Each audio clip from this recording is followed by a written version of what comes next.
Losing belly fat can feel frustrating when you don't know what stage you're in, and this leads to most people quitting. However, it's never a straight line or easy, but once you know what to expect, progress becomes achievable. So I'll break down the 4 stages of losing belly fat so you know where you're stuck and what to focus on next without quitting. Before that, there's one thing you need to know first. Most people expect the scale to always drop every day or every week, lower than last week. But real fat loss kind of looks like this. The scale goes up and down from one day to the next, flat for a while, constantly moving around, and some freak out when they see this because they think they've completely blown it. However, if you zoom out, you can see the spikes are just speed bumps. And take a look at this other chart. The red lines show how long it takes to hit new lows, but if you zoom out, you can see the gray trend lines are always trending down the whole time. So expecting the scale to drop constantly is like expecting cold logs to give you heat without lighting a fire. There's a lag between the work and the result. And judging progress off one weigh-in can mess with your head, which leads to bad decisions or quitting. And now you know this, the stages we're about to go through will make a lot more sense. Starting with stage 1.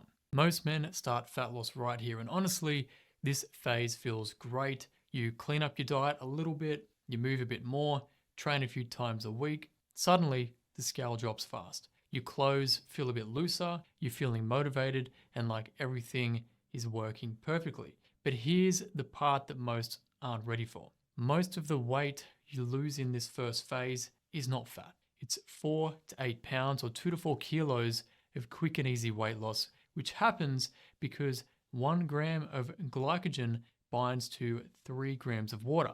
So when carbs and sodium drop, water weight drops with it. There's also less food in your body and you're burning more energy from just moving a little bit more. This is not fake progress, but it creates this risky expectation that fat loss should always be easy and you should keep dropping every day and week. But that's the trap. The body doesn't work like that. However, your body adapts quickly. And once it does, this fast drop stage will slow down or potentially stop, which leads us directly into the next stage that most people quit in. This is the stage where most people rage quit. You're still eating well, still training and moving, but the excitement dies out because the scale eventually will stall. Even might go up a little bit and the lower belly fat looks exactly the same.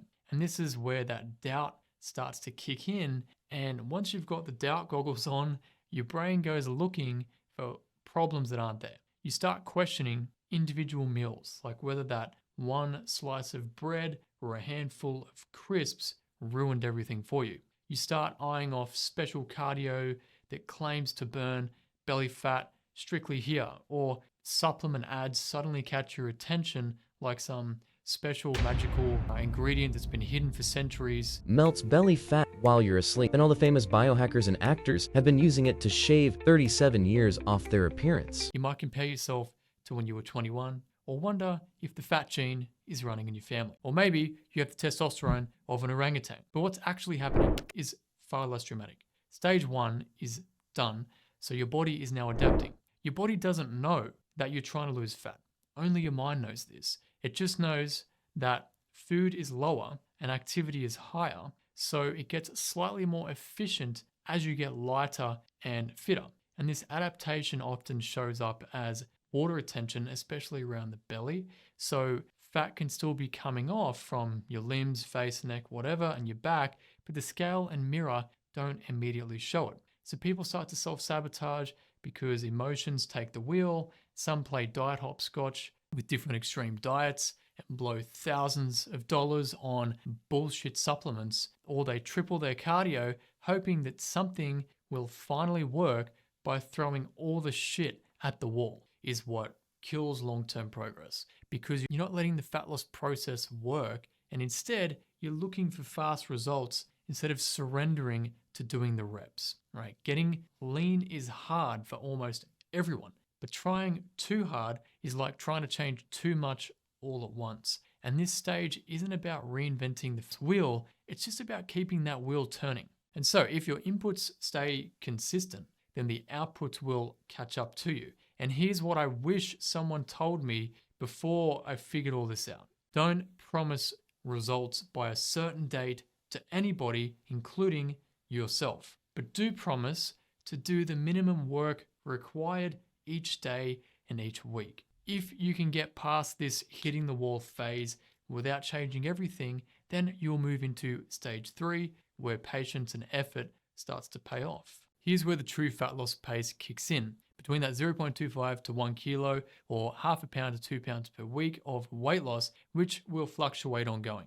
For a lot of men, it's confusing and demotivating because you're putting in this effort, but it doesn't feel like there's much progress in return. So days feel repetitive, your meals are similar, workouts feel hard, and it's easy to wonder, is this even doing anything at all? But it is. It's just far more boring than what you expect, which is totally normal because you're not losing big amounts of water weight anymore or clearing out your system like you did early on. Your fat tissue is slowly being metabolized each day, but only if you're in a deficit. Think about this. If you drop 1 pound or half a kilo per week, which is great by the way, well, that's only 2.2 ounces or just 70 grams a day. You physically cannot see that change day to day because it's such a small amount. But over time, your waist starts to shrink. Your face looks leaner. You're dropping holes on your belt and your whole body shape starts to change. If you're progressing in your workouts, you're also gradually building muscle, which is going to be much slower than losing fat. So your body composition keeps improving.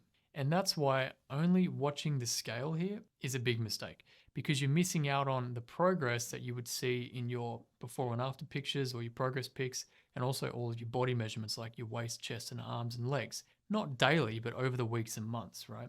And this phase isn't hard because it's painful. It's hard because it's boring, repetitive, and not exciting, which is exactly why it works. This is the trenches of getting six-pack lean. This is how I did it, how my clients do it, but men typically quit for 2 reasons. 1, they get impatient, frustrated, and the old habits creep back in, usually made worse by social pressure and life disruptions. Or 2, they don't adjust their deficit. See, the problem is that the deficit that works early on isn't guaranteed to work forever.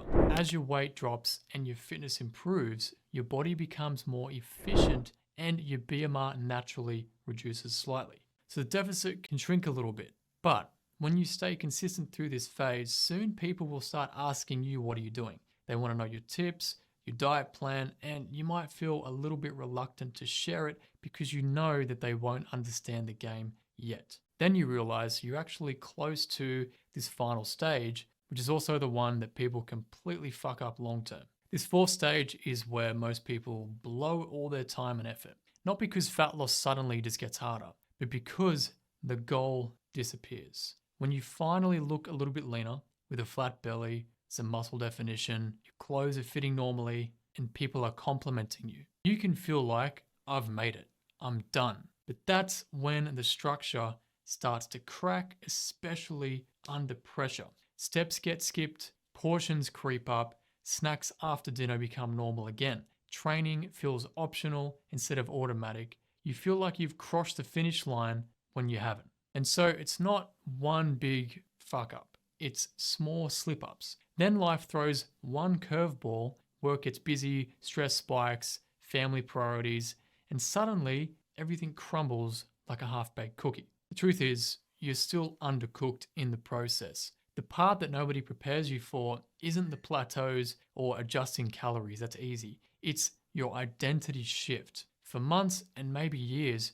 you may have been someone who was trying to lose body fat, not even sure if it was ever going to happen. But once you get there, now you need to become this someone who simply lives this way. A guy who is lean, who is fit and strong. If that transition doesn't happen, the rebound will. So this really is a one-way trip and you burn the boats so that you can't sail back to Fat Island. Because maintaining doesn't mean relaxing into your old habits. Maintaining is running a slightly different version of the system that got you lean, where you can still eat more food, be flexible, but still within a structure that makes sense and is realistic. You can't skip protein, ignore your calories, smash beers, miss your workouts, sit on your ass all day, and expect to be ripped forever. That's delusional. The mistake is thinking that after you get lean, you can do whatever you want. That's not how it works. But now you have a baseline. You're no longer the guy who starts